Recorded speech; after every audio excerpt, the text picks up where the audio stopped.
ఈ రాత్రికాల సమయంలో మనము దేవుని యొక్క వాక్యాన్ని విని వాక్య భాగాన్ని తెలుసుకొని మన యొక్క విశ్రాంతి తీసుకోవడానికి విశ్రమించుదామండి.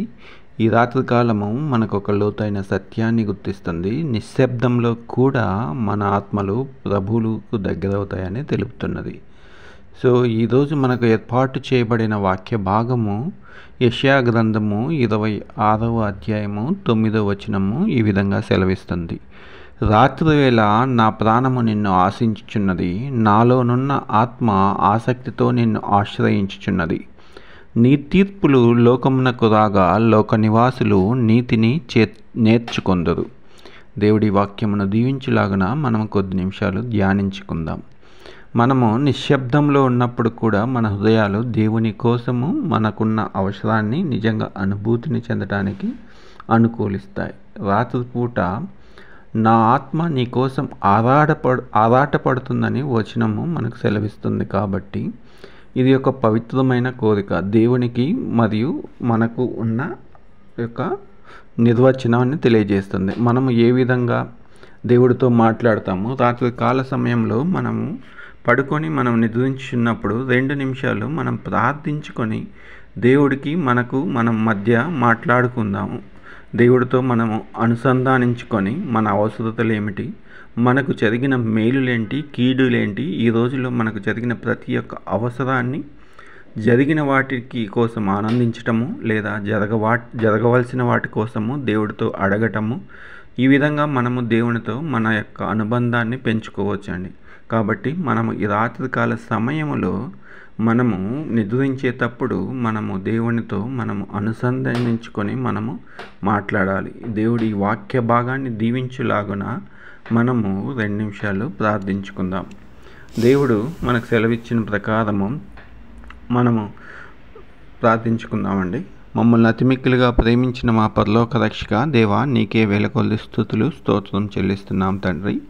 ఈరోజు మేము చేసుకున్న పనులన్నింటిలో మాకు తోడు నీడగా ఉండి తండ్రి మాకు సహాయం చేసినందుకు నీకే వేలకొలది స్తుతులు స్తోత్రం చెల్లిస్తున్నాం.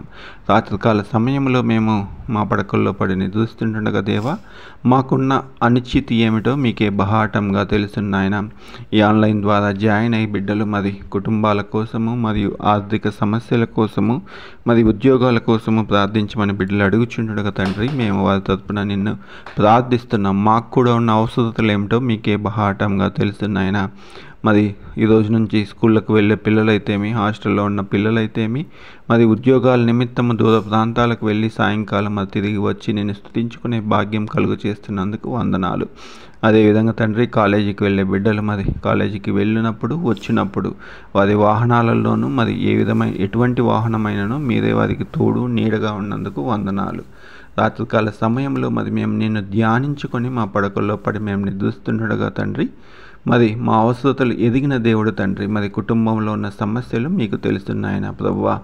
మరి తాగుడు అనే వ్యసనానికి బానిసలై బిడ్డలు ఎంతోమంది ఉంటుండగా నాయన మరి వారి కోసం ప్రార్థిస్తున్నాం తండ్రి. వారు మరి మంచిగా మంచి మారు మనసు పొంది తండ్రి నీ సన్నిధానంలో ఉండే భాగ్యం దయచేయండి. అలాగే ఉద్యోగాల కోసం ప్రయత్నించే బిడ్డలనైతేమి మరియు ఆర్థిక సమస్యలతో మరి నిన్ను అడుగుచున్న బిడ్డలకైతేమి సహాయం దయచేయండి, మార్గం చూపించమని వేడుకొంచున్నాం.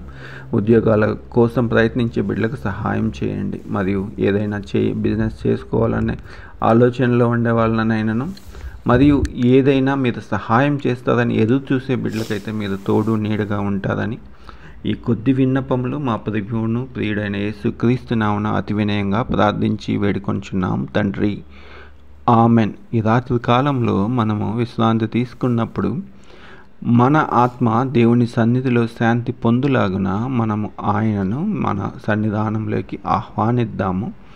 నిశ్శబ్దంలో కూడా ఆయనను వెతుకుతున్న వారికి ఆయన దగ్గరవుతాడని వాక్య భాగం సెలవిస్తున్న ప్రకారం మనం ఆయన ధ్యానించుకుందాం. ఈ మాటలు మిమ్మల్ని మనసుకు దగ్గరగా ఉంటే మీరు మా ఛానల్ని సబ్స్క్రైబ్ చేసుకొని మమ్మల్ని ఎంకరేజ్ చేయమని దేవుని నామంలో ప్రార్థిస్తున్నాం. దేవుడు మిమ్మల్ని దీవించును గాక. ఆమేన్.